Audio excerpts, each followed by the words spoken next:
ദൈവവചനത്തിൻ്റെ മുൻപാകെ വീണ്ടും നമുക്കിരിക്കുവാൻ തക്കവണ്ണം കർത്താവ് തന്നിരിക്കുന്ന ഈ നല്ല സമയത്തിനായിട്ട് സ്തോത്രം ചെയ്യുന്നു. ദൈവവചനം കേൾക്കുവാൻ ദൈവം നമുക്ക് അവസരങ്ങൾ നൽകുമ്പോൾ അതിനോട് പ്രതികരിക്കുവാനുള്ള താല്പര്യം, പോസിറ്റീവായിട്ട് പ്രതികരിക്കുവാനുള്ള താല്പര്യം നമ്മിലുണ്ടാകേണ്ടതാണ്. ദൈവം നമ്മോട് സംസാരിക്കുമ്പോൾ ദൈവത്തിൻ്റെ ഹിതവും അതാണ്. ആ നിലയിൽ ദൈവവചനം ശ്രവിക്കുവാനും ജീവിതത്തിൽ പകർത്തുവാനുമൊക്കെ നാം കേൾക്കുന്ന വചനങ്ങൾ മുഖാന്തരമായി തീരട്ടെ എന്നാഗ്രഹിക്കുകയും പ്രാർത്ഥിക്കുകയും ചെയ്യുകയാണ്. ക്രിസ്തുയേശുവിലുള്ള കൃപയാൽ ശക്തിപ്പെടുക എന്നുള്ള വിഷയം ആസ്പദിച്ച് പല സന്ദേശങ്ങൾ ഈ ദിവസങ്ങളിൽ നാം കേട്ടുകൊണ്ടിരിക്കുകയാണല്ലോ. ഞാനെടുത്ത കഴിഞ്ഞ 2 ക്ലാസ്സുകളിൽ ആ തീമിൻ്റെ അർത്ഥവും അതിൻ്റെ ആവശ്യകതയും അതിന് ഒരുക്കങ്ങളും നാം ആദ്യത്തെ ക്ലാസ്സിൽ കേൾക്കുകയുണ്ടായി. കഴിഞ്ഞ ക്ലാസ്സിൽ, അല്ലെങ്കിൽ ഞാനെടുത്ത 2ാമത്തെ ക്ലാസ്സിൽ അതിനുള്ള മുഖാന്തരങ്ങളാണ് നാം കണ്ടത്. അത് നാം 2 തിമോത്തിയോസ് 1-ാം അധ്യായത്തിൽ നിന്നും കാണുകയുണ്ടായി. അവിടെ നാം നോക്കിയപ്പോൾ ജീവൻ്റെ വാഗ്ദത്തം, ആത്മാധിവാസം, ദൈവവചനം, അതുപോലെ മാതൃകാ ജീവിതങ്ങൾ, ഇവയൊക്കെ നമുക്ക് ദൈവം പ്രദാനം ചെയ്തിരിക്കുന്നത് നാം ഓർത്തു. അതുകൊണ്ട് നാം ക്രിസ്തുയേശുവിലുള്ള കൃപയാൽ ശക്തിപ്പെടുവാൻ ആവശ്യമുണ്ട് എന്നുള്ള കാര്യം നാം ശ്രദ്ധിച്ചു. തുടർന്ന് നാം ഈ സെഷനിൽ ആ വിഷയം തന്നെ വീണ്ടും ധ്യാനിക്കുമ്പോൾ ആവശ്യമായിട്ടുള്ള നിർദ്ദേശം നമുക്ക് ലഭിക്കുവാൻ നമുക്ക് പ്രാർത്ഥനയോടുകൂടി ഇരിക്കാം. കർത്താവ് നമ്മെ സഹായിക്കുമാറാകട്ടെ. ഈ സെഷന് നാം ഒരു തലക്കെട്ട് നൽകണമെങ്കിൽ അതിങ്ങനെ നൽകാവുന്നതാണ്: കൃപയിൽ ശക്തിപ്പെടുന്നതും ദൈവവചനവും. ആ കൃപയിൽ ശക്തിപ്പെടുന്നതും ദൈവവചനവും, അല്ലെങ്കിൽ കൃപയിൽ ശക്തിപ്പെടുന്നതിന് ദൈവവചനത്തിനുള്ള സ്ഥാനമാണ് നാം ഈ സെഷനിൽ ചിന്തിക്കുവാനായിട്ട് പോകുന്നത്. അതിനാധാരമായിട്ട് 2 ഭാഗങ്ങൾ നമുക്ക് വായിക്കാം. 2 തിമോത്തിയോസ് 1-ാം അധ്യായം 13-14 വാക്യങ്ങൾ, അതിനുശേഷം 2-ാം അധ്യായം 1-2 വാക്യങ്ങൾ. എന്നോട് കേട്ട പത്യവചനം നീ ക്രിസ്തുയേശുവിലുള്ള വിശ്വാസത്തിലും സ്നേഹത്തിലും മാതൃകയാക്കിക്കൊള്ളുക. ആ നല്ല ഉപനിധി നമ്മിൽ അധിവസിക്കുന്ന പരിശുദ്ധാത്മാവിനാൽ സൂക്ഷിച്ചുകൊള്ളുക. എൻ്റെ മകനെ, ക്രിസ്തുയേശുവിലുള്ള കൃപയാൽ ശക്തിപ്പെടുക. നീ പല സാക്ഷികളുടെ മുൻപാകെ എന്നോട് കേട്ടതെല്ലാം മറ്റുള്ളവരെ ഉപദേശിപ്പാൻ സമർത്ഥരായ വിശ്വസ്ത മനുഷ്യരെ ഫലമേൽപ്പിക്കാം. നാം വായിച്ച വേദഭാഗങ്ങളെ ദൈവം നമുക്ക് അനുഗ്രഹമാക്കി തരുമാറാകട്ടെ. ഞാൻ ഓർപ്പിക്കുകയുണ്ടായി, 1-ാം അധ്യായം നാം വായിക്കുമ്പോൾ ക്രിസ്തുയേശുവിൽ ഉള്ള കൃപയാൽ ശക്തിപ്പെടുന്നതിന് നമുക്ക് നൽകപ്പെട്ടിരിക്കുന്ന കാര്യങ്ങളാണ് നമുക്കവിടെ കാണാനായിട്ട് സാധിക്കുന്നത്. പല കാര്യങ്ങളുണ്ടാവാം, എന്നാൽ 4 പ്രധാന കാര്യങ്ങൾ നാം ശ്രദ്ധിക്കുകയുണ്ടായി. ആ 4 പ്രധാന കാര്യങ്ങളിൽ ഏറ്റവും പ്രധാനമായിട്ടുള്ളത് ദൈവവചനം തന്നെയാണ്. ആ 4 കാര്യങ്ങൾ എന്തെന്നത് വീണ്ടും ഞാൻ ഓർപ്പിക്കട്ടെ. ആദ്യമായിട്ട് ജീവൻ്റെ വാഗ്ദത്തം, പിന്നീട് ആത്മാവിൻ്റെ അധിവാസം, 3-ാമത്തത് ദൈവവചനം അല്ലെങ്കിൽ പഥ്യവചനം, 4-ാമത് മാതൃകാ ജീവിതങ്ങൾ. ഇതൊക്കെയാണ് 1-ാം അധ്യായത്തിൽ നാം കാണുന്നത്. അതിനുശേഷമാണ് എൻ്റെ മകനെ, അല്ലെങ്കിൽ അതുകൊണ്ട് എൻ്റെ മകനെ ക്രിസ്തുയേശുവിലുള്ള കൃപയാൽ ശക്തിപ്പെടുക എന്ന് നമുക്ക് കാണാനായിട്ട് കഴിയുന്നത്. ആ 1-ാം അധ്യായത്തിൽ കാണുന്ന 4 കാര്യങ്ങളിൽ ഏറ്റവും പ്രധാനം ദൈവവചനമാണ്. അല്ലെങ്കിൽ ക്രിസ്തുയേശുവിലുള്ള കൃപയാൽ ശക്തിപ്പെടുന്നതിന് നമുക്ക് ദാനമായി, അല്ലെങ്കിൽ ദൈവം നമുക്ക് പ്രദാനം ചെയ്തിരിക്കുന്ന കാര്യങ്ങളിൽ ഏറ്റവും പ്രധാനപ്പെട്ടത് ദൈവവചനമാണ്. നോക്കുക, ആദ്യത്തേത് ജീവൻ്റെ വാഗ്ദത്തമാണ്. ജീവൻ നമുക്ക് ലഭിക്കുന്നത് എങ്ങനെയാ? വചനത്തിലൂടെയാണ്. 2-ാമത് നാം കണ്ടത് ആത്മാധിവാസം. ആത്മാവ് എങ്ങനെയാണ് നമ്മിൽ പ്രവർത്തിക്കുന്നത്? വചനത്തിലൂടെയാണ്. പിന്നീട് മാതൃകാ ജീവിതങ്ങൾ നാം കണ്ടു. മാതൃകാ ജീവിതങ്ങൾ, ആ ജീവിതങ്ങളൊക്കെ മാതൃകയുള്ളതായി തീരുവാൻ കാരണം എന്താണ്? ദൈവവചനമാണ്. ദൈവവചനമാണ് അടിസ്ഥാനം. ദൈവവചനമാണ് ആധാരം. അതുകൊണ്ടാണ് 1-ാം അധ്യായത്തിൽ നാം കാണുന്ന ആ മുഖാന്തരങ്ങളിൽ ഏറ്റവും പ്രധാനപ്പെട്ടത് ദൈവവചനമാണെന്ന് പറയുവാനായിട്ട് കാരണമായി തീർന്നത്. അതുകൊണ്ട് ഈ ക്ലാസ്സിൽ നാം നോക്കുവാനായിട്ട് പോകുന്നത് ദൈവവചനം സംബന്ധിച്ചുള്ള കാര്യങ്ങളാണ്. ദൈവവചനം സംബന്ധിച്ചുള്ള കാര്യങ്ങൾ, വചനത്തിൽ എത്രയോ കാര്യങ്ങളാണ് നമുക്ക് കാണാനായിട്ട് സാധിക്കുന്നത്. എന്നാൽ അങ്ങനെ എല്ലാ ഭാഗത്തും പോയി നോക്കുവാനായിട്ടല്ല നാം ആഗ്രഹിക്കുന്നത്. ഈ 2 തിമോത്തിയോസിൽ തന്നെ നിന്നുകൊണ്ട് ദൈവവചനത്തെക്കുറിച്ച് എന്ത് ഈ ലേഖനത്തിൽ പൗലോസ് പറഞ്ഞിരിക്കുന്നു, ആ കാര്യങ്ങൾ നമ്മുടെ ശ്രദ്ധയിലേക്ക് ഒന്ന് കൊണ്ടുവരുവാനായിട്ടാണ് ഞാൻ ആഗ്രഹിക്കുന്നത്. ഈ 2-ാമത്തെ ലേഖനം പഠിക്കുമ്പോൾ ഒരു കാര്യം നാം പ്രധാനമായിട്ട് ശ്രദ്ധിക്കുന്നത്, ദൈവവചനം സംബന്ധിച്ച് മറ്റുള്ള വചനത്തിൻ്റെ മറ്റുള്ള ഭാഗങ്ങളിൽ നാം കാണുന്ന വിവരങ്ങളെക്കാൾ അധികം കാര്യങ്ങൾ ഈ ലേഖനത്തിൽ നമുക്ക് കാണാനായിട്ട് സാധിക്കുന്നുണ്ട്. അത് നാം നോക്കുമ്പോഴാണ് ഇത്രമാത്രം കാര്യങ്ങൾ ഈ ലേഖനത്തിൽ ദൈവവചനം സംബന്ധിച്ച് പൗലോസ് പറയുന്നുണ്ടോ എന്ന് നമുക്ക് തോന്നുവാനായിട്ട് സാധിക്കുന്നത്. അത്രമാത്രം ഇവിടെ ഉണ്ട്. അതിന് കാരണം എന്താവാം? പൗലോസിനറിയാം തൻ്റെ ജീവിതത്തിൻ്റെ അന്ത്യത്തിലേക്ക് താൻ കടന്നു വന്നിരിക്കുകയാണ്, തൻ്റെ നിര്യാണകാലം അടുത്തിരിക്കുന്നു എന്നുള്ള കാര്യം താൻ മനസ്സിലാക്കുന്നു. ഞാൻ കഴിഞ്ഞ ദിവസം ഓർപ്പിക്കുകയുണ്ടായി, മോശ പഴയ നിയമത്തിന് എന്തായിരുന്നുവോ അതാണ് പൗലോസ് പുതിയ നിയമത്തിന്, അല്ലെങ്കിൽ പൗലോസ് മുഖാന്തരമാണ് സഭയ്ക്ക് ആവശ്യമായിട്ടുള്ള വെളിപ്പാടുകൾ ദൈവം നൽകിയിരിക്കുന്നതായി നമുക്ക് കാണാൻ സാധിക്കുന്നത്. കഴിഞ്ഞ ദിവസം ഞാൻ ഓർപ്പിക്കുകയുണ്ടായി, പൗലോസ് പറയാത്തതൊന്നും മറ്റാരും പറഞ്ഞിട്ടില്ല. ചിലപ്പോൾ ചിലർ എഴുതിയിരിക്കുന്ന വിശദീകരണങ്ങളൊക്കെ അധികമായിട്ട് കൊടുത്തിരിക്കാം, എന്നാൽ പൗലോസ് പറയാത്തതൊന്നും മറ്റെങ്കും നാം കാണുന്നില്ല. ദൈവവചനം അല്ലെങ്കിൽ അതിലെ പ്രധാനപ്പെട്ട വെളിപ്പാടുകൾ ദൈവജനത്തിന്, ലോകത്തിന് നൽകുവാൻ തിരഞ്ഞെടുക്കപ്പെട്ട ഒരു പ്രത്യേക പാത്രമായിരുന്നു പൗലോസ് എന്ന് നമുക്ക് പറയാം.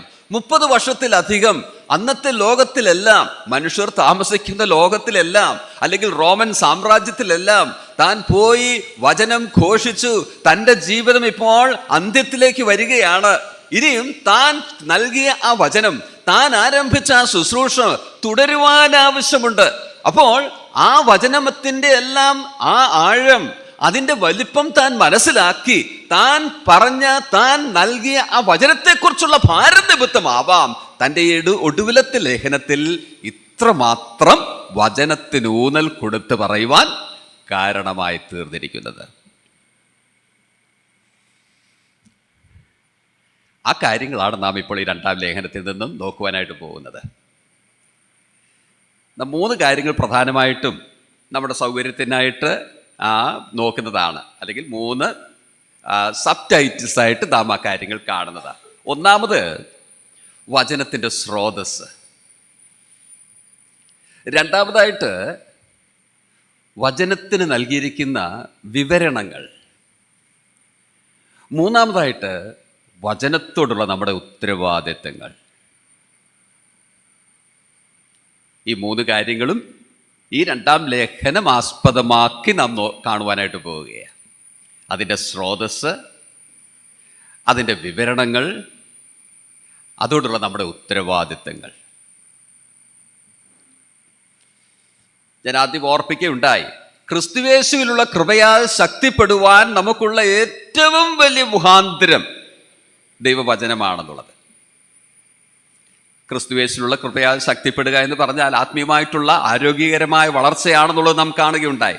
നാം വളരുവാൻ ദൈവം നൽകിയിരിക്കുന്ന ഏറ്റവും പ്രധാനപ്പെട്ട ദാനം ദൈവവചനമാണ്. എനിക്ക് ആത്മീയമായിട്ട് മുതിർന്നൊക്കെ വരണം, ആ കൃപയാലൊക്കെ ശക്തിപ്പെടണം, ആത്മീയമായ വളർച്ച ലഭിക്കണം, പക്ഷേ ഈ വേദപുസ്തകം വായിക്കാനും പഠിക്കാനും ഒന്നും എന്നെ കൊണ്ട് പറ്റിയില്ല, അങ്ങനൊന്നും ഇരുന്ന് വായിക്കുന്ന ടൈപ്പല്ല ഞാൻ എന്നൊരു വിശ്വാസിക്ക് പറയുവാനായിട്ട് സാധ്യമല്ല.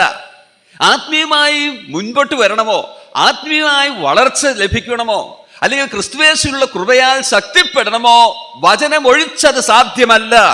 വചനത്തിലേക്ക് നാം വരുവാൻ ആവശ്യമുണ്ട്. ജീവിതത്തിൽ വചനത്തിന് വേണ്ട സ്ഥാനം നൽകുവാൻ ഏറെ ആവശ്യമാണ്. ഒരു വാക്യം നമുക്ക് വായിക്കാം. അപ്പോസ്തല പ്രവൃത്തി 20-ാം അധ്യായം അതിൻ്റെ 32-ാം വാക്യം. പൗലോസ് അവിടെ ഈ കാര്യം പരാമർശിക്കുന്നത് നാം കാണുന്നുണ്ട്. അപ്പോസ്തല പ്രവൃത്തി 20-ാം അധ്യായം 32-ാം വാക്യം പൗലോസ് എഫെസോസിലുള്ള മൂപ്പന്മാരോട് മിലത്തോസിൽ വെച്ച് പറയുന്ന വാക്കുകളാണിത്. നിങ്ങൾക്ക് ആത്മീയവർദ്ധന വരുത്തുവാനും സകല വിശുദ്ധന്മാരോടും കൂടെ അവകാശം തരുവാനും കഴിയുന്ന ദൈവത്തിലും അവൻ്റെ കൃപയുടെ വചനത്തിലും ഞാൻ ഇപ്പോൾ നിങ്ങളെ ഫരമേൽപ്പിക്കുന്നു. നോക്ക, പൗലോസ് പറയാം, ഞാൻ നിങ്ങളെ ഫരമേൽപ്പിക്കുന്നു. എന്തിനായി? നിങ്ങൾക്ക് ആത്മിക വർധന വരണം. നിങ്ങൾക്ക് ആത്മിക വർധന വരണം. ആത്മിക വർധന വരേണ്ടതിന് എന്തിനാണ് എന്തിലേക്കാണ് അവരെ സമർപ്പിക്കുന്നത്? ദൈവത്തിലും പിന്നെ കൃപയുടെ വചനം. കൃപയുടെ വചനം അത് ദൈവവചനം തന്നെയാ. അപ്പോൾ ദൈവവചനമാണ്, അല്ലെങ്കിൽ ദൈവവും അവന്റെ വചനവുമാണ് ആത്മിക വർധന വരുത്തുന്നത്. ആത്മിക വർധന, വളർച്ച വരണമെങ്കിൽ ദൈവവചനം അനിവാര്യമാണ്. ഇവിടെ ഞാൻ ഒരു കാര്യം ഓർപ്പിക്കുവാനായിട്ട് ആവശ്യമുണ്ട്. ദൈവവചനമാണ് ആത്മിക വർധനയ്ക്കുള്ള മുഖാന്തരം, ഏറ്റവും പ്രധാനപ്പെട്ട മുഖാന്തരം എന്ന് നാം പറയുന്നുവെങ്കിലും, ദൈവവചനത്തോട് നാം അടുക്കുമ്പോൾ, അല്ലെങ്കിൽ വചനം വായിക്കുമ്പോൾ, വചനം പഠിക്കുമ്പോൾ വളരണമെന്നുള്ള ആ ആഗ്രഹത്തോടു കൂടെ ആയിരിക്കരുത് വചനം നാം പഠിക്കേണ്ടത്. ഞാനത് പറഞ്ഞത് മനസ്സിലായെന്ന് വിചാരിക്കുന്നു. എനിക്ക് വളരണം എന്ന് പറഞ്ഞുകൊണ്ട് വചനം വായിക്കണ്ട, വചനം പഠിക്കണ്ട. എനിക്കും പ്രസംഗിക്കണം, എനിക്കും മൂപ്പനാകണം, എനിക്ക് ഒരു കൺവെൻഷൻ പ്രസംഗനാകണം, എനിക്ക് ഒരു ഉപദേഷ്ടാവാകണം. ഈ ചിന്തകളോടെ വചനം പഠിക്കണ്ട എന്നാ ഞാൻ പറഞ്ഞത്. പത്രോസ് പറയുമ്പോ താൻ പറയുന്നുണ്ട്, നാം വചനം എന്ന മായമില്ലാത്ത പാൽ ഏതുപോലെ ആഗ്രഹിക്കണമെന്ന്. ആരെ പോലെ ആഗ്രഹിക്കണം? ഇപ്പോൾ ജനിച്ച ശിശുക്കളെ പോലെ. ഇപ്പോൾ ജനിച്ച ശിശുക്കളെ പോലെ. ഇപ്പോൾ ജനിച്ച ശിശുക്കൾ കരയും. എന്തിനായി? പാലിനായി. വളർച്ചയ്ക്കാണോ? ഇല്ല, വളരണമെന്ന് പറഞ്ഞുകൊണ്ടല്ല കരയുന്നത്. എനിക്ക് ഡാഡിയുടെ അത്രയും വലുതാകണം, എനിക്ക് മമ്മിയുടെ അത്രയും വലുതാകണം, ഇത് പറഞ്ഞുകൊണ്ടല്ല കരയുന്നത്. പിന്നെ അതിനറിയാം, വയർ എംറ്റിയായി കരഞ്ഞാൽ എന്ത് കിട്ടും? പാല് കിട്ടും. പാലിനോടുള്ള സ്നേഹത്തിൽ, പാലിനോടുള്ള താല്പര്യത്തിൽ വയറൊന്ന് നിറയുവാനുള്ള ആഗ്രഹമാണ്. അപ്പോൾ ദൈവവചനത്തോട് നാം അടുക്കുമ്പോൾ അതായിരിക്കണം നമ്മുടെയും ആഗ്രഹം. ദൈവത്തോടുള്ള സ്നേഹം, ദൈവത്തിന്റെ വചനത്തോടുള്ള സ്നേഹം. വളർച്ചയ്ക്ക് വേണ്ടിയല്ല, വളർച്ച താനേ വന്നുകൊള്ളൂ. അതേക്കുറിച്ച് നാം ഭാരപ്പെടേണ്ട. ഞാൻ നട്ടു, പിന്നെ പൗലോസ് നട്ടു, അപ്പല്ലോസ് നനച്ചു, പിന്നെ ദൈവം അത്രേ വളരുമാറാക്കുന്നത്. ദൈവം വളർത്തിക്കൊള്ളും. അപ്പോൾ ആ നിലയിലായിരിക്കണം നാം ദൈവവചനത്തോട് അടുക്കേണ്ടത്. ഞാൻ പറഞ്ഞതിന്റെ അർത്ഥം ഇതാണ്, ദൈവവചനം നമ്മുടെ വളർച്ചയ്ക്കായിട്ടുള്ള ഏറ്റവും വലിയ മുഖാന്തരമാണ്. അതിന്റെ അർത്ഥം വളരാനായി പഠിക്കണം, വളരാനായി വായിക്കണമെന്നല്ല. ദൈവത്തോടും അവന്റെ വചനത്തോടുമുള്ള താല്പര്യത്തിൽ നാം വചനത്തോട് അടുക്കുകയും പഠിക്കുകയും ചെയ്യേണ്ടത് ആവശ്യമാണ്. C.S. ലൂയിസ് എന്ന് പറഞ്ഞ ഒരു എഴുത്തുകാരനെ കുറിച്ച് നിങ്ങൾ ചിലരെങ്കിലും കേട്ടിരിക്കും. C.S. ലൂയിസ് കഴിഞ്ഞ നൂറ്റാണ്ടിൻ്റെ ഏതാണ്ട് പകുതി ഭാഗത്ത് ഇംഗ്ലണ്ടിൽ ജീവിച്ചിരുന്ന ഒരു ക്രിസ്തീയ ചിന്തകനാണ്. തൻ്റെ പുസ്തകങ്ങളൊക്കെ ഇംഗ്ലീഷിൽ ഇപ്പോഴും ലഭ്യമാണ്. തൻ്റെ ഒരു പുസ്തകമുണ്ട്, അതിൻ്റെ പേര് സ്ക്രൂടേപ്പ് ലെറ്റേഴ്സ് എന്ന. സ്ക്രൂടേപ്പ് ലെറ്റേഴ്സ്. ആ പുസ്തകം വായിച്ചാൽ അത് അലങ്കാര രൂപത്തിൽ എഴുതപ്പെട്ടിട്ടുള്ള ഒരു പുസ്തകമാണ്. ആദ്യോടന്തം പല എഴുത്തുകളുടെ ഒരു കൂട്ടമാണ്. പിശാച് തൻ്റെ ദൂതന്മാർക്ക് എഴുതുന്ന കത്ത്, ആ ദൂതന്മാർ തനിക്ക് തിരിച്ച് മറുപടി എഴുതുന്നത്, അതാണ് ആ പുസ്തകത്തിലുള്ള ഉള്ളടക്കം. അപ്പോൾ പിശാച് ഒരു ദൂതന് ഒരു വ്യക്തിയെക്കുറിച്ച് ആ കാര്യങ്ങളൊക്കെ പറഞ്ഞെഴുതുക, അവൻ രക്ഷിക്കപ്പെടാനുള്ള സാധ്യതകളുണ്ട്, എങ്ങനെങ്കിലുമൊക്കെ അത് തടയണം, അവൻ സുവിശേഷം ഈ ദിവസങ്ങളിൽ കേൾക്കുന്നുണ്ട് എന്നൊക്കെ പറഞ്ഞുകൊണ്ട് പിശാച് തൻ്റെ ഒരു ദൂതന് എഴുതുകയാണ്. അപ്പോൾ ആ ദൂതൻ തിരിച്ചു എഴുതുന്നുണ്ട്, അവൻ തടസ്സം ഞാൻ ആവുന്നതൊക്കെ ചെയ്യുന്നുണ്ട് അവൻ സുവിശേഷം കേൾക്കാതിരിക്കാനായിട്ട്, പക്ഷേ അവൻ ഒത്തിരി താല്പര്യം കാണിക്കുന്നുണ്ട്, അവൻ സുവിശേഷം ഇപ്പോഴും കേൾക്കുന്നു എന്ന് പറഞ്ഞിട്ട് പല എഴുത്തുകൾ അങ്ങോട്ടും ഇങ്ങോട്ടും ഒക്കെ പോകുന്നുണ്ട്. ഒടുവിൽ ഈ ദൂതൻ പിശാചിന് എഴുതി, എൻ്റെ ശ്രമങ്ങളെല്ലാം വിഫലമായി, അവൻ ഇന്നലെ രക്ഷിക്കപ്പെട്ടു, സുവിശേഷം കേട്ട് രക്ഷിക്കപ്പെട്ടു, ഇനി ഞാൻ എന്ത് ചെയ്യാനാ? അപ്പോൾ പിശാച് മറുപടി അയക്കുന്നുണ്ട്, ശരി അവൻ രക്ഷിക്കപ്പെട്ടു, ഒരു കാര്യം ചെയ്യ്, അവൻ വളരാതിരിക്കാൻ ഇനിയും ആവുന്നതൊക്കെ ചെയ്യണം. അവൻ വേദോസ്തം വായിക്കുന്നത് എങ്ങനെയെങ്കിലുമൊക്കെ പോയി തടയണം. അപ്പോൾ പിന്നെ ദൂതൻ, ആ പിശാചിൻ്റെ ആ ദൂതൻ തുടർന്നുള്ള തൻ്റെ ശ്രമങ്ങളെല്ലാം അതായി. അവൻ വചനം വായിക്കാതെ ഇരുപ്പാൻ ഉള്ള തടസ്സങ്ങളൊക്കെ കൊണ്ടുവരികയാണ്. എന്നിട്ട് തിരിച്ച് ആ റിപ്പോർട്ട് ചെയ്യുമ്പോൾ പിശാചിനോട് താൻ എഴുതുന്നുണ്ട്, ഞാൻ ഇത് കാര്യത്തിന് മാക്സിമം ട്രൈ ചെയ്യുന്നുണ്ട് അവനെ വചനത്തിൽ നിന്നും അകറ്റാൻ. പക്ഷേ അവൻ എപ്പോഴും വേദപുസ്തകമായിട്ട് അങ്ങ് ഇരിക്കുക, അതിനകത്ത് വളരെ സന്തോഷം കാണിക്കുക, എപ്പോഴും അവൻ വേദപുസ്തകം വായിക്കുക. ഞാൻ എൻ്റെ എല്ലാ ശ്രമങ്ങളും ചെയ്യുന്നുണ്ട്, ഏതാണ്ട് വിഫലമായിട്ടാണ് ഇരിക്കുന്നത്. അവനെ വചനത്തിൽ നിന്ന് അകറ്റാൻ അങ്ങോട്ട് സാധിക്കുന്നില്ല. എന്നിട്ട് അവസാനം പിശാച് മറുപടി എഴുതുന്നുണ്ട്, ഒരു കാര്യം ചെയ്യ്, അവനെ തടസ്സപ്പെടുത്തണ്ട, അവൻ വേദപുസ്തകം വായിച്ചോട്ടെ. നീ ഒരു കാര്യം ചെയ്യണം, അവൻ വേദപുസ്തകം വായിക്കുമ്പോൾ അവൻ്റെ പിന്നിൽ ചെന്ന് അവൻ്റെ ചെവിയിൽ നീ ഇക്കാര്യം പറയണം. എന്താണ് പറയേണ്ടത്? നീ വായിക്കുക, നീ ഒത്തിരി വായിക്കുക, നീ വളരുമെന്ന് അവനോട് പറയണം. നീ വളരെ വായിക്കുക, നീ വളരും. അത് ആവർത്തിച്ച് അവനോട് പറയണം. എന്നിട്ട് ഈ ദൂതൻ പോയി അവൻ്റെ ചെവിയിൽ മന്ത്രിക്കുവാനായിട്ട് തുടങ്ങി, വായിക്കുക, വായിക്കുക, ഒത്തിരി വായിക്കുക, വായിച്ചാൽ നീ വളരും, വായിച്ചാൽ നീ വളരും. ആ പുസ്തകം നോക്കിയാൽ പിന്നെ ഈ മനുഷ്യന്റെ ശ്രദ്ധ എന്തിലായി? വളർച്ചയിലായി. പിന്നെ വായിക്കുന്നതെല്ലാം വളർച്ചയ്ക്കായിട്ടാ, വലുതാകാനായിട്ടാ. വളർച്ച എന്ന് പറയുമ്പോൾ മനസ്സിലായെന്ന് വിചാരിക്കുന്നു. വലുതാകാനായിട്ടുള്ള നോട്ടമാണ് പിന്നീട് അങ്ങോട്ടുള്ളത്. അവിടെ തൊട്ട് തൻ്റെ പതനം ആരംഭിച്ചു. ആ വളർച്ചയൊക്കെ മുരടിക്കുവാനായിട്ടിടയായി തീർന്നു. പിന്നീട് തൻ്റെ ശ്രദ്ധ സ്വയത്തിലായി, സ്വാർത്ഥതയിലായി. ആ കാര്യമാണ് ഞാനും ഇപ്പോൾ പറഞ്ഞത്. വളർച്ചയ്ക്കായി വായിക്കണ്ട, ദൈവത്തോടും അവൻ്റെ വചനത്തോടുമുള്ള താല്പര്യത്തിൽ, സ്നേഹത്തിൽ നാം ദൈവവചനം വായിക്കണം. വളർച്ച താനേ ദൈവം നൽകിക്കൊള്ളു. ഇനി നമുക്ക് ഈ ലേഖനത്തിലേക്ക് വരാം. വചനത്തിൻ്റെ സ്രോതസ്സിനെ കുറിച്ച് എന്താണ് ഈ ലേഖനത്തിൽ നാം കാണുന്നത്? 3-ാം അധ്യായത്തിലേക്ക് വരാം. 3-ാം അധ്യായം അതിൻ്റെ 16-ാം വാക്യം നോക്കുക. 16, 17 വാക്യങ്ങൾ വായിക്കാം. എല്ലാ തിരുവെഴുത്തും ദൈവശ്വാസീയമാകയാൽ ദൈവത്തിൻ്റെ മനുഷ്യൻ സകല സൽപ്രവർത്തിക്കും വക പ്രാപിച്ച് തികഞ്ഞവൻ ആകേണ്ടതിന് ഉപദേശത്തിനും ശാസനത്തിനും ഗുണീകരണത്തിനും നീതിയിലെ അഭ്യാസനത്തിനും പ്രയോജനമുള്ളത് ആകുന്നു. ദൈവവചനത്തെക്കുറിച്ച് അടിസ്ഥാനപരമായി അറിഞ്ഞിരിക്കേണ്ട ഒരു വലിയ സത്യം ഇവിടെ നമുക്ക് കാണാനായിട്ട് സാധിക്കുന്നു. എന്താണ് ഇവിടെ കാണുന്നത്? എല്ലാ തിരുവെഴുത്തും ദൈവശ്വാസീയമാകയാൽ. എല്ലാ തിരുവെഴുത്തും ദൈവശ്വാസീയമാകയാൽ. എന്താ ഇതിൻ്റെ അർത്ഥം? ദൈവശ്വാസീയമാകയാൽ ഇംഗ്ലീഷിൽ വായിക്കുമ്പോൾ നാം കാണുന്നത് all scriptures are inspired of God. ആ ഇൻസ്പയർഡ് എന്നുള്ള വാക്കിനേക്കാളും നല്ലത് മലയാളത്തിലെ വാക്കാ ദൈവശ്വാസീയം. ദൈവശ്വാസീയം എന്ന് പറഞ്ഞാൽ ദൈവത്തിൻ്റെ ശ്വാസമാണ്, ഉച്ഛ്വാസമാണിത്. ദൈവം ആദാമിനെ കളിമണ്ണ് കൊണ്ട് മെനഞ്ഞു. അതിനുശേഷം അവൻ തന്നിൽ ജീവശ്വാസം ഊതി അവൻ ജീവനുള്ള ദേവിയായി തീർന്നു. ഉൽപ്പത്തി പുസ്തകം 2-ാം അധ്യായം 7-ാം വാക്യം. ദൈവം ഊതുന്നു. നാം യോഹന്നാൻ സുവിശേഷം 20-ാം അധ്യായം നാം വായിക്കുമ്പോൾ അവിടെ 22-ാം വാക്യത്തിൽ കർത്താവ് ശിഷ്യന്മാരുടെ മേൽ ഊതി. എന്നിട്ടെന്ന് പറഞ്ഞു? പരിശുദ്ധാത്മാവിനെ കൈക്കൊള്ളുവിൻ. അവർ പിന്നീട് പെന്തക്കോസ്ത് നാളിൽ പരിശുദ്ധാത്മാവിനെ കൈക്കൊള്ളുന്നത് നാം കാണുന്നുണ്ട്. അതിനുശേഷം കേവലം മരിച്ചവരെ പോലെ തീർന്നിരുന്ന ആ ശിഷ്യന്മാർക്ക് വലിയ വ്യതിയാനമുണ്ടായി.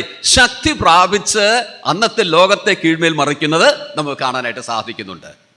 ആ ദൈവത്തിൻ്റെ തന്നെ ജീവിപ്പിക്കുന്ന ശ്വാസമാണ് ഈ വചനം.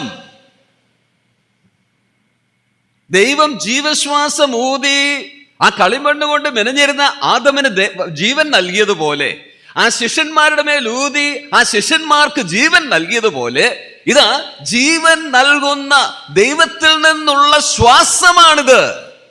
ശ്വാസം ഒരു വ്യക്തിയിൽ നിന്നും പുറത്തേക്ക് വരുന്നത് പോലെ, ഉള്ളിൽ നിന്നും പുറത്തേക്ക് വരുന്നത് പോലെ ദൈവത്തിൽ നിന്ന് വന്നതാണ് ദൈവവചനം. എല്ലാ തിരുവെഴുത്തും ദൈവശ്വാസീയമാകയാൽ ഇതിന്റെ സ്രോതസ് ദൈവമാണ്.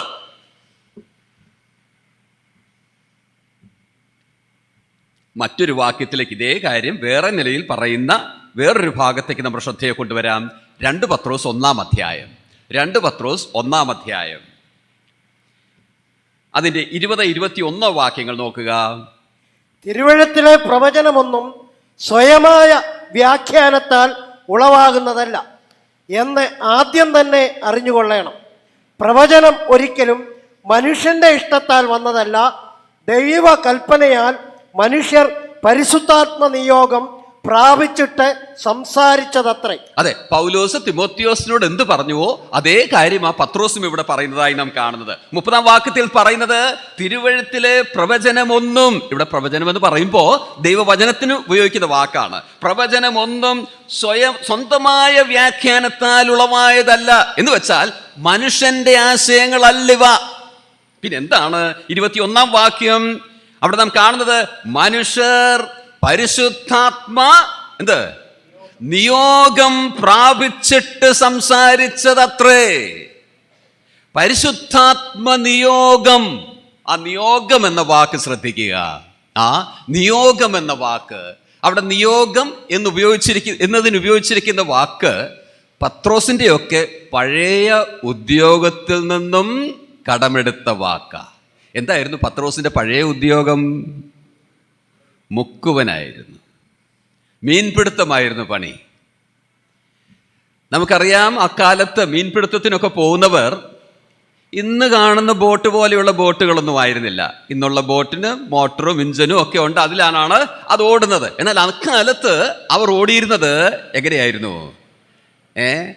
പായ്ക്കപ്പലുകൾ വളരെ ഉണ്ടായിരുന്നു. പായ് ഉയർത്തും, പിന്നെ ആ പായിൽ വായു നിറയുമ്പോൾ അതിൻ്റെ ശക്തിയിൽ അത് മുൻപോട്ട് പോകും. അങ്ങനെ പായിൽ വായു നിറഞ്ഞ് ശക്തിയോടെ ബോട്ടിനെ മുൻപോട്ട് നീക്കുന്നതിന് ഉപയോഗിക്കുന്ന സാങ്കേതിക വാക്കാണ് നിയോഗം എന്നതിന് ഇവിടെ ഉപയോഗിച്ചിരിക്കുന്നത്. മനസ്സിലായെന്ന് വിചാരിക്കുന്നു. ഒരു പായ്ക്കപ്പൽ മനസ്സിൽ കാണുക. പാ ഉയർത്തി, ആ പായിൽ വായു നിറഞ്ഞു, ആ കാറ്റ് അതിൻ്റെ ശക്തിയാൽ ആ ബോട്ടിനെ മുൻപോട്ട് നീക്കുകയാണ്. അതിനുപയോഗിച്ചിരിക്കുന്ന സാങ്കേതിക വാക്കാണ് ഇവിടെ നിയോഗം എന്നതിന് ഉപയോഗിച്ചിരിക്കുന്നത്. ഇത് എഴുതിയ ഭക്തന്മാർ ആ പായിൽ വായു നിറയുന്നത് പോലെ പരിശുദ്ധാത്മാവ് അവരിൽ നിറച്ച് അവരെ മുൻപോട്ട് നീക്കി. അങ്ങനെ പരിശുദ്ധാത്മാവിന്റെ ശക്തിയിൽ, അതിന്റെ നിയന്ത്രണത്തിൽ എഴുതപ്പെട്ടതാണ് എന്ത്? ദൈവവചനം. ഞാൻ പറഞ്ഞതിന്റെ അർത്ഥം ഇതാ, ഇതിന്റെ സ്രോതസ് ദൈവം മാത്രമാ. അതുകൊണ്ടാണ് ഇതിൽ ഒരു തെറ്റുമില്ലെന്ന് നാം പറയുന്നത്. ഇൻഫാളിബിൾ ആൻഡ് ഇനറന്റ്. ഇതിലൊരു സ്ഖലിതങ്ങളുമില്ല. ഇത് ദൈവത്തിന്റെ വചനമാണ്. വിശ്വാസികളായ നമുക്ക് ഓരോരുത്തർക്കും ആ ഉറപ്പുണ്ടായിരിക്കേണ്ടത് ഏറെ ആവശ്യമാണ്. ഇത് എവിടെ നിന്നുള്ളത് എന്നുള്ളതിൻ്റെ ഉറപ്പില്ലെങ്കിൽ ഇതിനു വേണ്ട സ്ഥാനം ജീവിതത്തിൽ നൽകുവാൻ സാധ്യമല്ലാതെ വരും. ഇത് ദൈവത്തിൽ നിന്നുള്ളതാണ്. എല്ലാ തിരുവെഴുത്തും പറഞ്ഞാട്ടെ ദൈവശ്വാസീയമാകയാൽ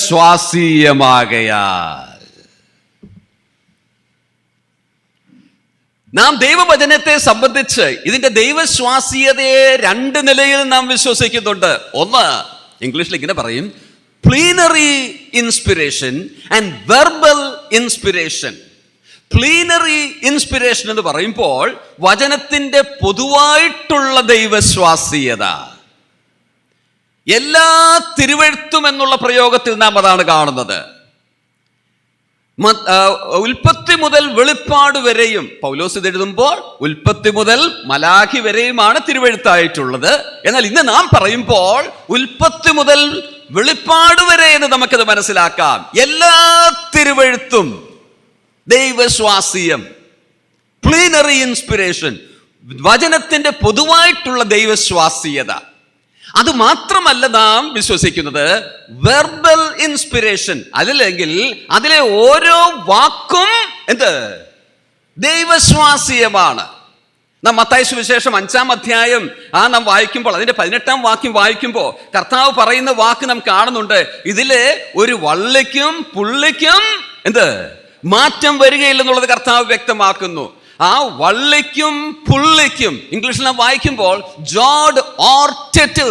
ജോഡ് എന്ന് പറയുന്നത് എബ്രായ ഭാഷയിലെ ഏറ്റവും ചെറിയ അക്ഷരമാണ്. ആ ടെറ്റിൽ എന്ന് പറയുന്നത് ഒരു കോമ പോലുള്ള ഒരു ഭാഗമാണ്, എഴുത്തിലുള്ള ഭാഗമാണ്. അതുപോലും എന്ത് മാറ്റം വരികയില്ല. അതാണ് വെർബൽ ഇൻസ്പിരേഷൻ. പൊതുവായിട്ടുള്ള ദൈവശ്വാസീയതയിൽ നാം വിശ്വസിക്കുന്നു. അത് മാത്രമല്ല, പ്രത്യേകമായിട്ടുള്ള ദൈവശ്വാസീയതയിലും നാം വിശ്വസിക്കുന്നു. വചനം ദൈവശ്വാസീയമാ, ഇത് ദൈവത്തിൽ നിന്നുള്ളതാ. ഒരു വാക്യം കൂടി വായിച്ച് അടുത്ത ചിന്തയിലേക്ക് നമുക്ക് വരാം. 1 തെസ്സലോനിക്ക 2-ാം അധ്യായം 13-ാം വാക്യം നോക്കുക. തെസ്സലോനിക്ക വിശ്വാസികൾ ദൈവവചനത്തെ ഏത് നിലയിൽ മനസ്സിലാക്കിയിരുന്നു എന്ന് നമുക്ക് അവിടെ കാണാൻ കഴിയുന്നു. 2-ാം അധ്യായം 13-ാം വാക്യം. ഞങ്ങൾ പ്രസംഗിച്ച ദൈവവചനം നിങ്ങൾ കേട്ടു, മനുഷ്യന്റെ വചനമായിട്ടല്ല, സാക്ഷാൽ ആകുന്നത് പോലെ ദൈവവചനമായിട്ട് തന്നെ കൈക്കൊണ്ടതിനാൽ ഞങ്ങൾ ദൈവത്തെ ഇടവിടാതെ സ്തുതിക്കുന്നു. അടുത്തൂടെ വായിച്ചാട്ട്. വിശ്വസിക്കുന്ന നിങ്ങളിൽ അത് വ്യാപരിച്ചു കൊണ്ടിരിക്കുന്നു. നോക്കുക, തെസ്സലോനിക്ക വിശ്വാസികളെ കുറിച്ച് പറയുന്ന ഭാഗമാണ് താൻ പറയുന്നത്. ദൈവവചനം നിങ്ങൾ മനുഷ്യരുടെ വചനമായിട്ടല്ല നിങ്ങൾ അംഗീകരിച്ചത്. ഇത് പൗലോസും തന്നോടുകൂടെ ഉള്ളവരും തെസ്സലോനിക്കയിൽ ചെന്ന് പ്രസംഗിച്ച കാര്യത്തെക്കുറിച്ചാ. പൗലോസിന്റെ വചനമെന്നല്ല അവർ പറഞ്ഞത്, സിൽവാസിനോസിന്റെ വചനമെന്നല്ല പറഞ്ഞത്. ഇത് ദൈവവചനമായി അവർ അംഗീകരിച്ചു. ഇത് ദൈവത്തിൽ നിന്നുള്ള വചനമാണ്, അവന്റെ വചനമാണ്. ആ നിലയിൽ അതവർ അംഗീകരിച്ചു എന്ന് മാത്രമല്ല, ആ വചനത്തിന് അവർ വിധേയപ്പെടുത്തി. ആ വചനം അവരിൽ വ്യാപരിച്ചു കൊണ്ടിരുന്നു, പ്രവർത്തിച്ചു കൊണ്ടിരുന്നു. ഈ ബന്ധം ദൈവവചനത്തോട് നമുക്കുണ്ടോ?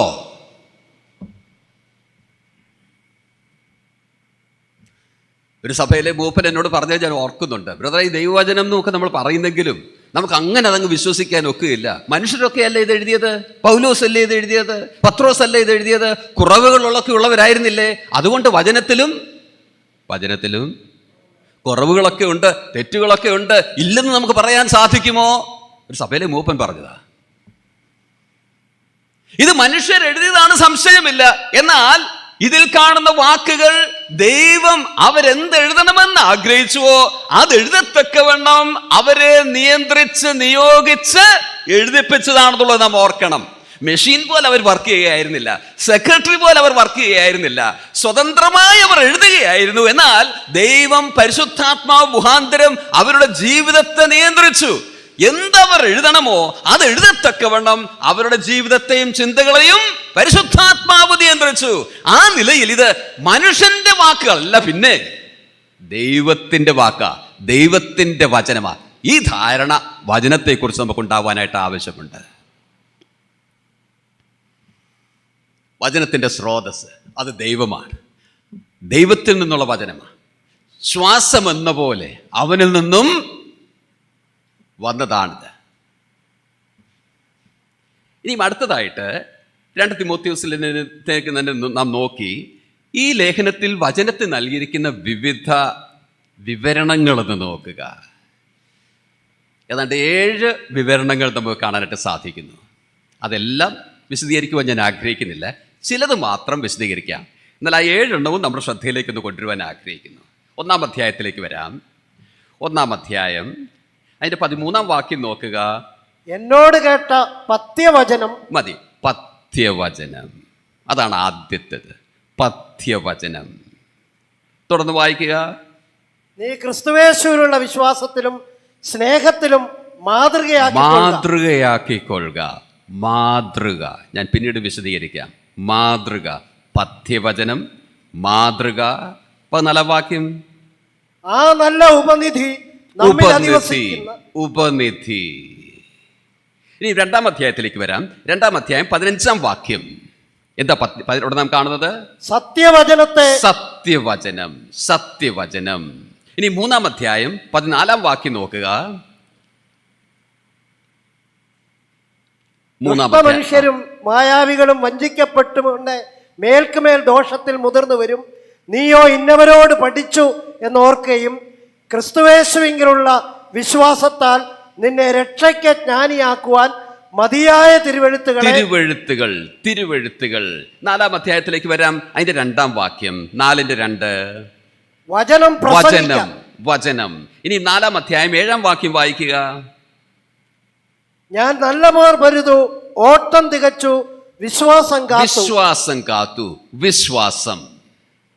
ഞാൻ ഓർപ്പിച്ചതുപോലെ 7 നാം കാണുന്നുണ്ട്. 7 വിവരണങ്ങൾ, വചനത്തിന് ഉള്ള 7 വിവരണങ്ങൾ.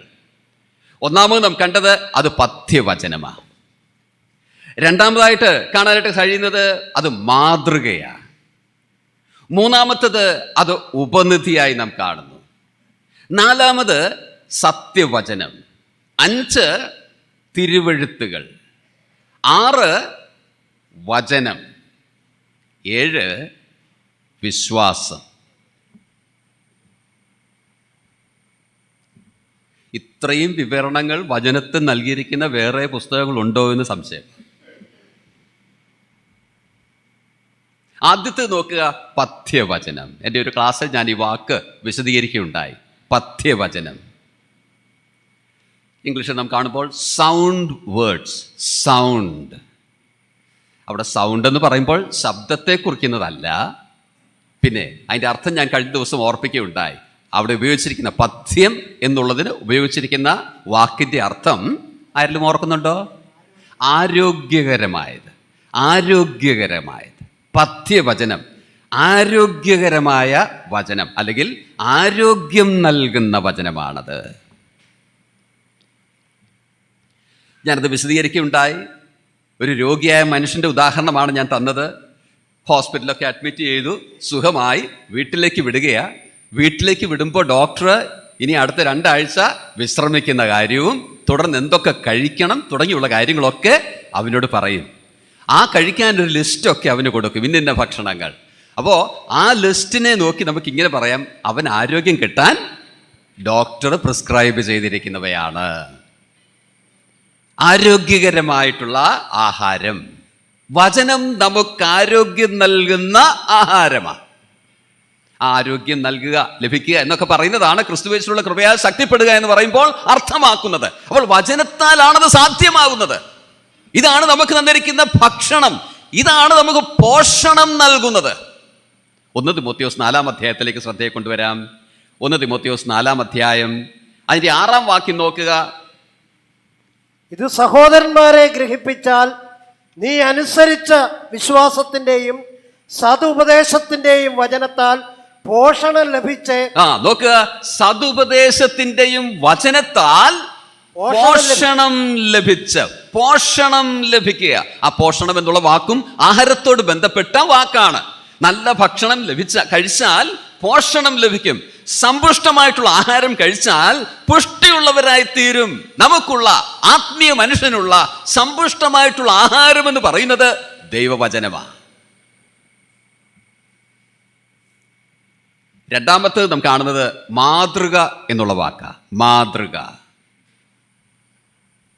The form of sound words. Form.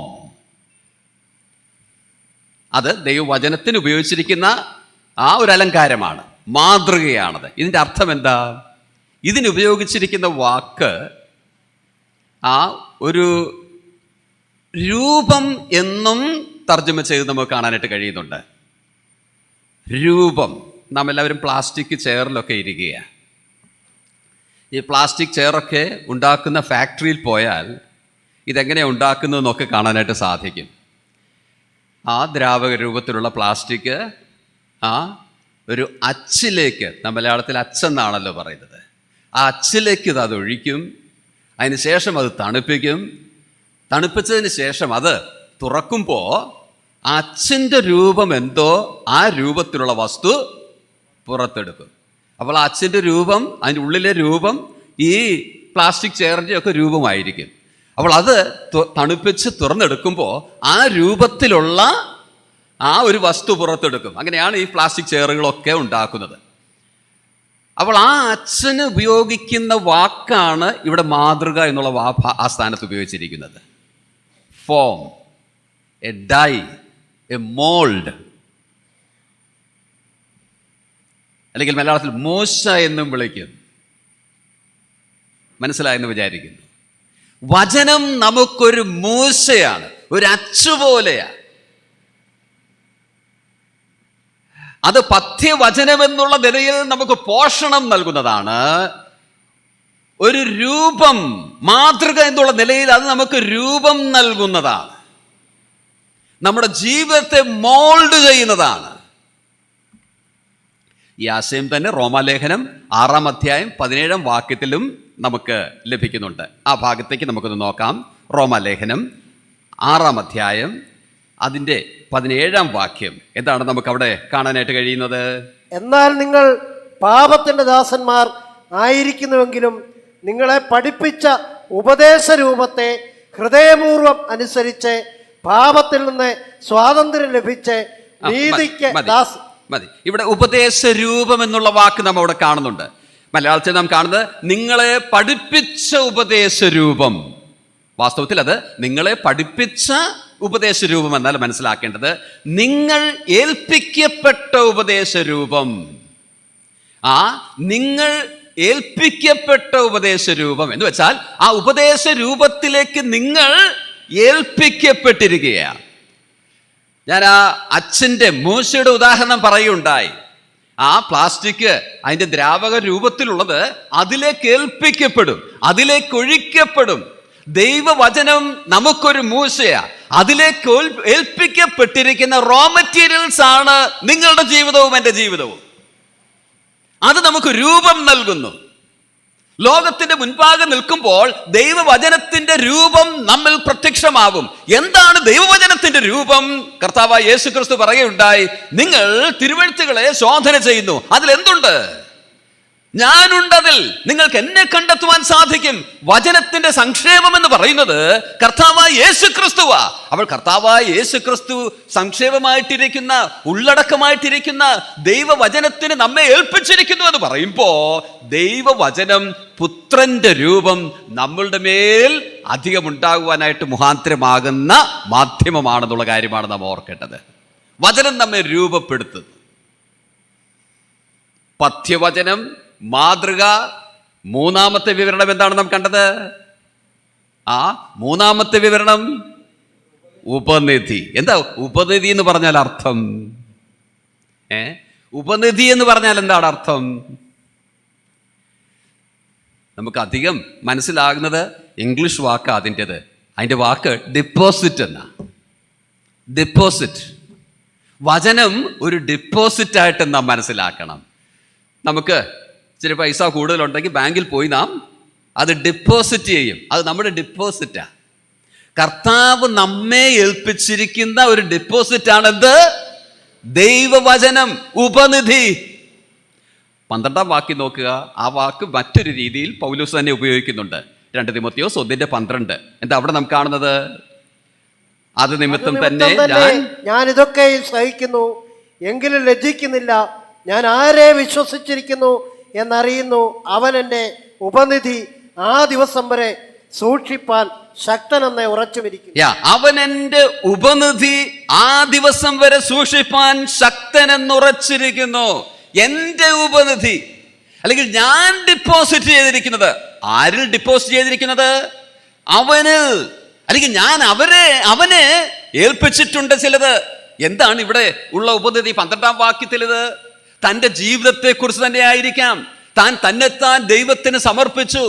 ആ നാൾ വരെ തന്നെ സൂക്ഷിപ്പാൻ ദൈവം ശക്തൻ, വിശ്വസ്തൻ. അത് 12-ാം വാക്യത്തിൽ പറഞ്ഞതിന് ശേഷമാണ് 14-ാം വാക്യത്തിൽ അതേ വാക്ക് മറ്റൊരു നിലയിൽ താൻ ഉപയോഗിക്കുന്നത്. ദൈവം തന്നെ ഒരു കാര്യം ഏൽപ്പിച്ചു. അത് ദൈവവചനമാ, ഉപദേശമാ. ആ ഉപനിധി എന്നെ ഏൽപ്പിച്ചിരിക്കുകയാ. ഞാൻ ദൈവത്തിൽ ഏൽപ്പിച്ചത് അവൻ വിശ്വസ്തമായി കാക്കും.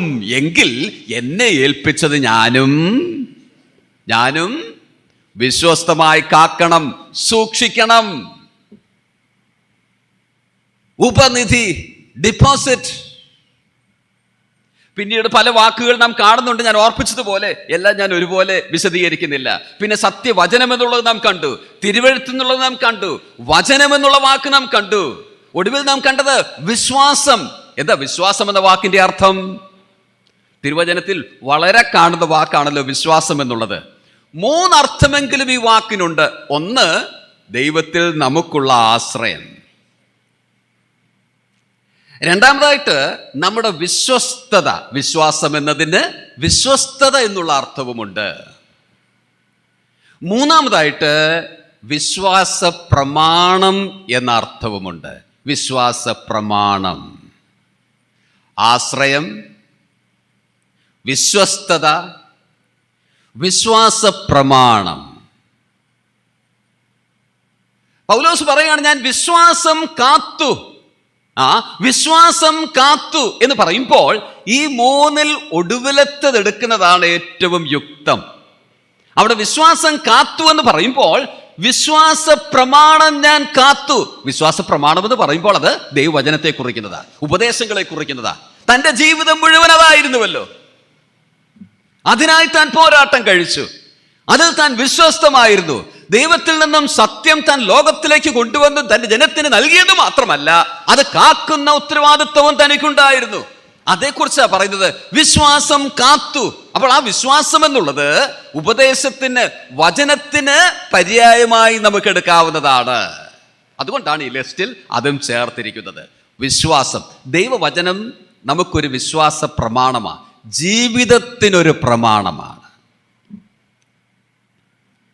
ദൈവവചനം പഠിക്കുന്നവർ സാധാരണ ദൈവവചനത്തിൽ നൽകുന്ന, ഇംഗ്ലീഷിൽ നൽകുന്ന ഒരു ടേം ഉണ്ട്. അതിതാണ് റെഗുലേറ്റീവ് പ്രിൻസിപ്പിൾ.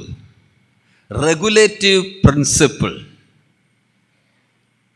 ഈ പ്രയോഗം ആദ്യമായിട്ട് ദൈവവചനത്തിന് ഉപയോഗിച്ചത് 17-ാം നൂറ്റാണ്ടിൽ UK-യിൽ ഉണ്ടായിരുന്ന, ഇംഗ്ലണ്ടിൽ ഉണ്ടായിരുന്ന പ്യൂരിറ്റൻസ് എന്ന് പറയുന്ന കൂട്ടമാണ്. പ്യൂരിറ്റൻസ്. ആ പ്യൂരിറ്റൻസ് എന്നുള്ള വാക്ക് നിങ്ങൾ ചിലരൊക്കെ കേട്ടിട്ടുള്ളതായിരിക്കാം. ആ കാലങ്ങളിൽ വിശുദ്ധ ജീവിതത്തിനേറെ പ്രാധാന്യം നൽകി ജീവിച്ചിരുന്നവരായിരുന്നു അവർ.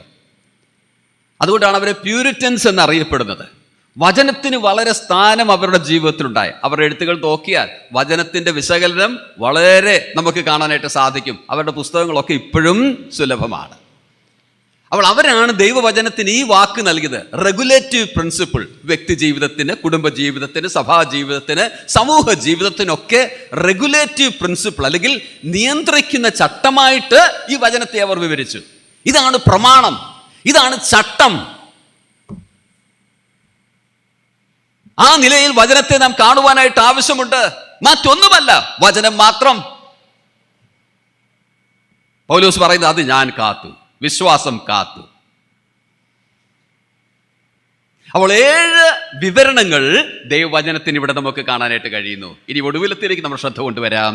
വചനത്തോടുള്ള നമ്മുടെ ഉത്തരവാദിത്വം. വചനത്തോടുള്ള നമ്മുടെ ഉത്തരവാദിത്വം അത് വിശദീകരിക്കുവാൻ വളരെ സമയമില്ല. വാക്യങ്ങൾ വായിച്ച് കേൾപ്പിക്കുവാനും സമയമില്ല. നോട്ടിൽ നിന്ന് ഞാൻ എല്ലാവരുടെയും ശ്രദ്ധയിലേക്ക് ആ വാക്കുകൾ മാത്രം പറയാം, റെഫറൻസും പറയാം. റെഫറൻസ് എഴുതിയെടുത്ത് പിന്നീട് വായിച്ചുകൊണ്ടാൽ മതി. ഒന്നാമതായിട്ട് കേൾക്കുക. 1:13 തന്നെ നാം കാണുന്നുണ്ട്, എന്നോട് കേട്ട പഥ്യവചനം. കേട്ട. 2-ാം അധ്യായം 2-ാം വാക്യത്തിലും ആ പ്രയോഗം നാം കാണുന്നുണ്ട്, നീ പല സാക്ഷികളുടെ മുൻപാകെ എന്നോട് കേട്ടതെല്ലാം. വചനം കേൾക്കുക. കേൾക്കുക എന്ന് പറയുമ്പോൾ യാക്കോബ് പറയുന്നത് പോലെ സൗമ്യതയോടെ കൈക്കൊള്ളുന്നതിനെ കാണിക്കുന്ന, കേവലം പുറമേയുള്ള ചെവി കൊണ്ട് കേൾക്കുന്നത് മാത്രമല്ല. അപ്പോൾ ആദ്യത്തെ ഉത്തരവാദിത്വം അതാ, കേൾക്കുക. രണ്ടാമതായിട്ട് 3-ാം അധ്യായം 14-ാം വാക്യം നാം വായിക്കുമ്പോൾ അവിടെ മറ്റൊരു പ്രയോഗം നാം കാണുന്നുണ്ട്. ആ പ്രയോഗം ഇതാണ്, പഠിക്കുക. പഠിച്ചും എന്നുള്ള പ്രയോഗം നാം കാണുന്നു. പഠിക്കുക.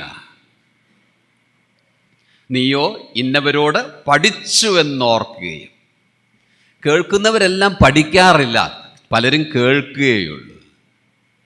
എന്നാൽ കേട്ടാൽ മാത്രം പോരാ, പിന്നെ പഠിക്കുകയും വേണം. പഠിക്കുക.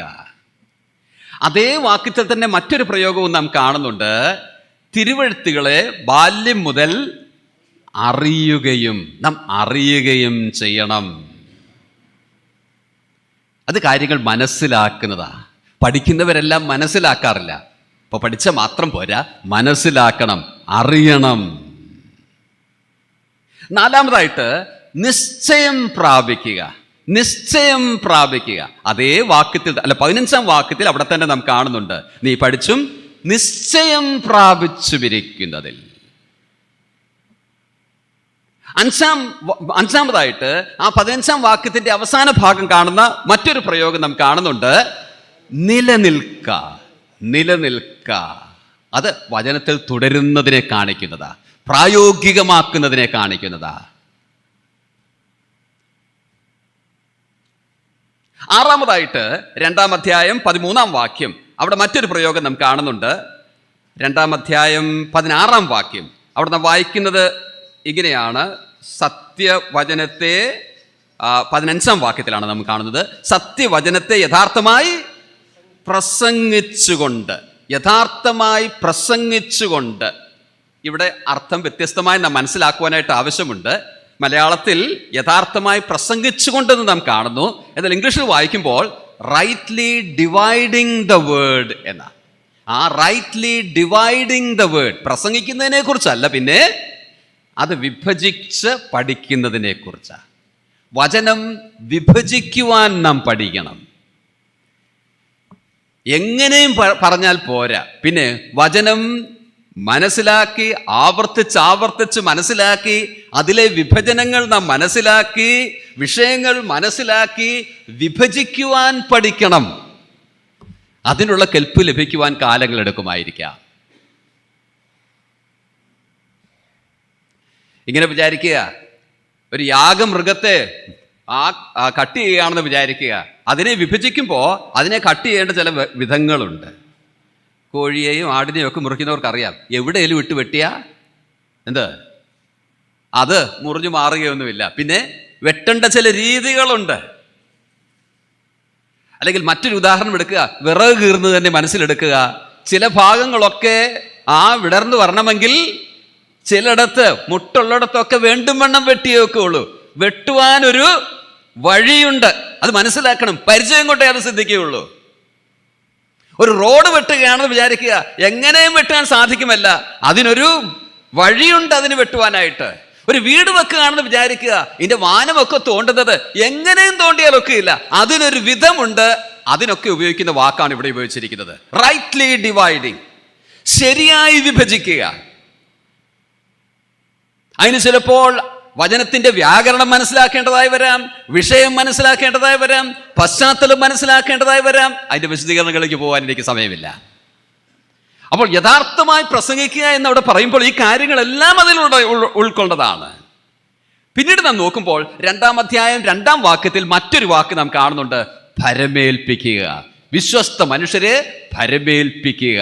അത് മറ്റുള്ളവരെ ശിഷ്യന്മാരാക്കുന്ന പ്രക്രിയയാണ് അത് കാണിക്കുന്നത്. അത് മാത്രമല്ല, 4-ാം അധ്യായം 2-ാം വാക്യത്തിൽ മറ്റൊരു പ്രയോഗം നാം കാണുന്നുണ്ട്.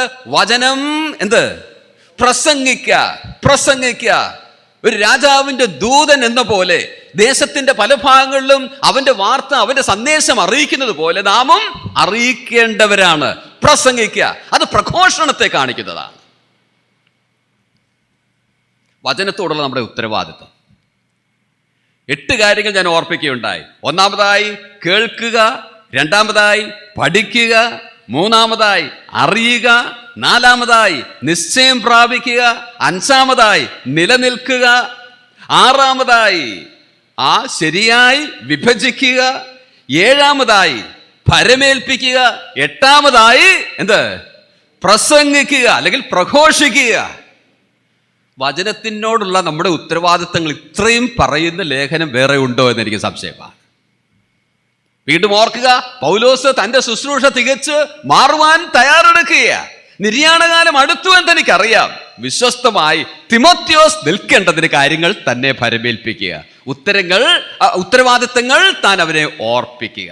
ഈ 8 ഉത്തരവാദിത്തങ്ങൾ ഏതാണ്ട് 4 പോയിന്റുകളായി ചുരുക്കാനായിട്ട് സാധിക്കും. അല്ലെങ്കിൽ വചനത്തോടുള്ള നമ്മുടെ ഉത്തരവാദിത്തം 4 പോയിന്റുകളിൽ നമുക്ക് പറയുവാനായിട്ട് സാധിക്കും. ആ 4 വാക്കുകൾ ഇതാണ്. ഇംഗ്ലീഷിൽ ഞാൻ ആദ്യം പറയാം. Accept, 2 assimilate, 3 apply, 4 administer. വചനത്തോടുള്ള നമ്മുടെ ഉത്തരവാദിത്തങ്ങൾ ലേഖനത്തിൽ നിന്ന് 8 കാര്യങ്ങൾ ഞാൻ ഓർപ്പിക്കുകയുണ്ടായി. ഇതെല്ലാം ഉൾപ്പെടുത്തിയുള്ള 4 പദപ്രയോഗങ്ങളാണിവ. 1 accept, 2 assimilate, 3 apply, 4 administer. Accept എന്ന് പറയുമ്പോൾ ദൈവവചനത്തെ നമ്മുടെ ജീവിതത്തിന്റെ മേലുള്ള പൂർണ്ണ അധികാരമായി നാം അംഗീകരിക്കുക. അക്സെപ്റ്റ് എന്ന് പറഞ്ഞാൽ അംഗീകരണം. ദൈവമക്കളെല്ലാം ഈ അംഗീകരണം ജീവിതത്തിലുള്ളവരായിരിക്കണം. എൻ്റെ ജീവിതത്തിന്റെ മേലുള്ള പരമാധികാരം അവൻ്റെ വചനത്തിന്. അതിൻ്റെ അനുസരണം ചിലപ്പോൾ വിഷമകരമായിരിക്കാം, എൻ്റെ താല്പര്യങ്ങളെ ഹനിക്കുന്നതായിരിക്കാം, ചിലപ്പോ എൻ്റെ അഭിമാനത്തെ കൊള്ളുന്നതായിരിക്കാം, ചിലപ്പോ എന്തുമാകട്ടെ, വചനമാദ്യം. ഓരോ വിശ്വാസിയും ഈ തീരുമാനമെടുക്കേണ്ടതാണ്. രക്ഷിക്കപ്പെട്ടപ്പോൾ നാം അവനെ കർത്താവായി അംഗീകരിച്ചത് അതുതന്നെയാണ്. അവന്റെ വചനത്തെ നമ്മുടെ അധികാരമായി അംഗീകരിക്കുകയായിരുന്നു. എന്നാൽ രക്ഷിക്കപ്പെട്ടതിന് ശേഷം പലപ്പോഴും നാം മറക്കും. മനുഷ്യന്റെ ആശയങ്ങൾക്കും നമ്മുടെ ഇച്ഛകൾക്കും നമ്മുടെ താല്പര്യങ്ങൾക്കും നാം പ്രാധാന്യം കൊടുത്ത് മുൻപോട്ട് പോകും. എന്നാൽ ദൈവം നമ്മെക്കുറിച്ച് ആഗ്രഹിക്കുന്നത് ഈ ആദ്യത്തെ കാര്യം നമ്മുടെ ജീവിതത്തിൽ വചനത്തോടുള്ള ബന്ധത്തിൽ ഉണ്ടായിരിക്കണം എന്നുള്ളതാണ്. ഇതാണ് സർവാധികാരം നമ്മുടെ ജീവിതത്തിൽ ഉണ്ടായിരിക്കേണ്ടത്. നമുക്ക് ഇഷ്ടമുള്ളതോ അല്ലാത്തതോ ആയിരിക്കട്ടെ, നമ്മുടെ താല്പര്യങ്ങളെ ഹനിക്കുന്നതോ അല്ലാത്തതോ ആയിരിക്കട്ടെ, നമ്മുടെ റെപ്യൂട്ടേഷനെ ഹനിക്കുന്നതായിരിക്കട്ടെ, എന്തും തന്നെയാണെങ്കിലും വചനം വചനം മാത്രം. അതാണ് ജീവിതത്തിലെ സുപ്രീം അതോറിറ്റി. ഈ ധാരണ വചനത്തെക്കുറിച്ച് നമുക്കില്ലെങ്കിൽ നാം ഈ ഇരിക്കുന്ന അവസ്ഥയിൽ തന്നെ ഈ ധാരണ കൈക്കൊള്ളുവാൻ ദൈവം നമ്മെക്കുറിച്ച് ആഗ്രഹിക്കുന്നു.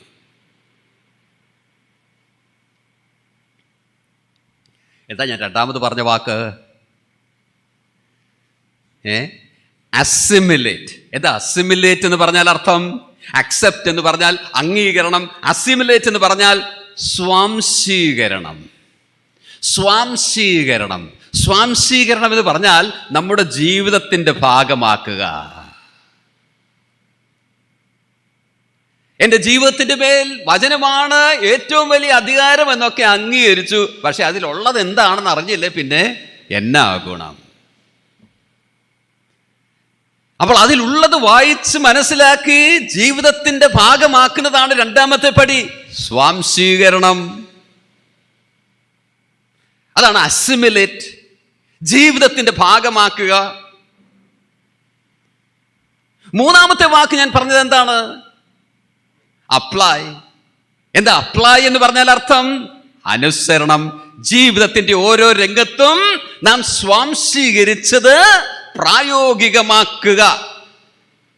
വചനമൊക്കെ അറിയാം, പക്ഷേ കാര്യങ്ങൾ വരുമ്പോ എന്താ തോന്നുന്നത് പോലെയാ. ഇന്ന് നാം കാണുന്ന പല രംഗങ്ങളിലും അങ്ങനെയല്ലേ നടക്കുന്നത്. നമ്മുടെ ആശയങ്ങൾ അറിഞ്ഞാൽ മാത്രം പോരാ, നാം അനുസരിക്കുകയും വേണം. അംഗീകരണം, സ്വാംശീകരണം, അനുസരണം. നാലാമത്തെ വാക്ക് ഞാൻ പറഞ്ഞത് അഡ്മിനിസ്റ്റർ. മറ്റുള്ളവർക്ക് നൽകുക, ഭരമേൽപ്പിക്കുക, അല്ലെങ്കിൽ പ്രഘോഷിക്കുക, അല്ലെങ്കിൽ വചനം പ്രസിദ്ധീകരിക്കുക, ജീവിതത്തിലൂടെയും വാക്കിലൂടെയും. ഇവയാണ് നമ്മുടെ ഉത്തരവാദിത്തങ്ങൾ. പ്രിയമുള്ളവരെ, വചനത്തോടുള്ള ബന്ധത്തിൽ നമ്മുടെ ജീവിതം എങ്ങനെ ഇരിക്കുന്നു? നമ്മുടെ ജീവിതത്തിന്റെ മേൽ പൂർണ്ണ അധികാരം വചനത്തിന് നൽകി നാം ഒരു തീരുമാനം എടുത്തിട്ടുണ്ടോ? അത് മനസ്സിലാക്കുവാൻ, പഠിക്കുവാൻ എത്രമാത്രം സമയമാണ് നാം എടുക്കുന്നത്? വചനം ക്രമമായി വായിക്കുന്ന, പഠിക്കുന്ന ഒരു രീതി നമ്മുടെ ജീവിതത്തിലുണ്ടോ? എത്ര അധ്യായങ്ങൾ ദിവസവും വായിക്കുന്നുണ്ട്?